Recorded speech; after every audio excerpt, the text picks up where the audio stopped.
নমস্কার বন্ধুরা, সম্বাদ কুকিং এ আপনাদের স্বাগত। আজকে আমি তৈরি করব চাল কুমড়োর পকোড়া। চাল কুমড়োর পকোড়া করার জন্য এখানে আমি চাল কুমড়োগুলোকে পিস পিস করে কেটে নিয়ে নিয়েছি। চলুন দেখে নেওয়া যাক কিভাবে আমি চাল কুমড়োর পকোড়াটা তৈরি করি।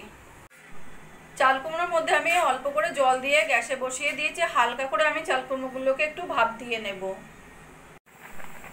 চাল কুমড়োগুলোকে 2-3 মিনিট মতো হালকা সিদ্ধ করে নিয়েছি। এবার আমি জলটা ঝরিয়ে ঠান্ডা করে নেব।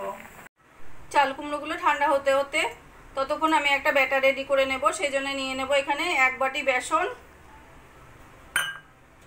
দিয়ে দেবো 4 চামচ মতো ময়দা, পরিমাণ মতো নুন, হলুদ আর লঙ্কার গুঁড়ো। এবার অল্প অল্প করে জল দিয়ে আমি একটা ঘন ব্যাটার রেডি করে নেব।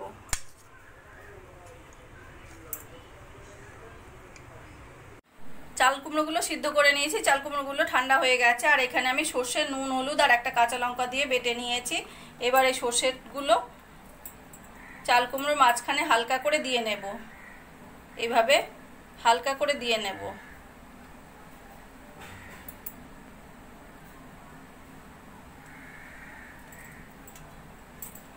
এভাবে প্রত্যেকটা পিস নিয়ে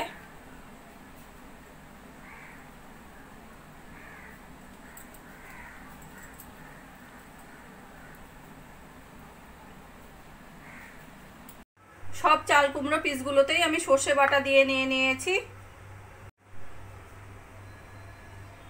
এবার এই বেসনের ব্যাটারের মধ্যে দিয়ে দেবো সামান্য কালো জিরে আর 1 চিমটি মতো খাবার সোডা দিয়ে ভালো করে মিশিয়ে নেব। এদিকে আমাদের কড়াইতে তেল গরম হয়ে গেছে। এবার আমি একটা চাল কুমড়োর পিস নিয়ে এভাবে বেসনের ব্যাটারে চুবিয়ে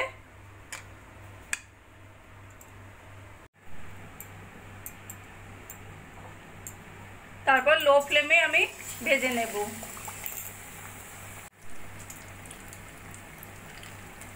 একইভাবে দুটো দুটো করে চাল কুমড়োর পিস দিয়ে আমি চাল কুমড়োর পকোড়াগুলো ভেজে নেব।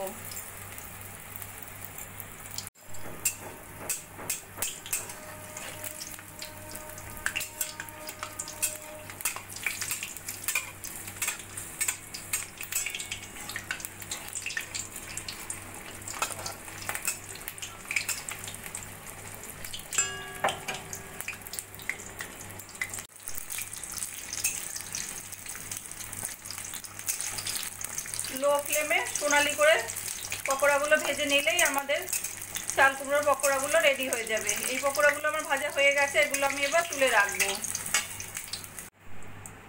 একইভাবে আমি বাকি পকোড়াগুলো ভেজে নেব। একইভাবে এই পকোড়াগুলো আমার ভাজা হয়ে গেছে। এগুলো আমি এবার তুলে রাখবো।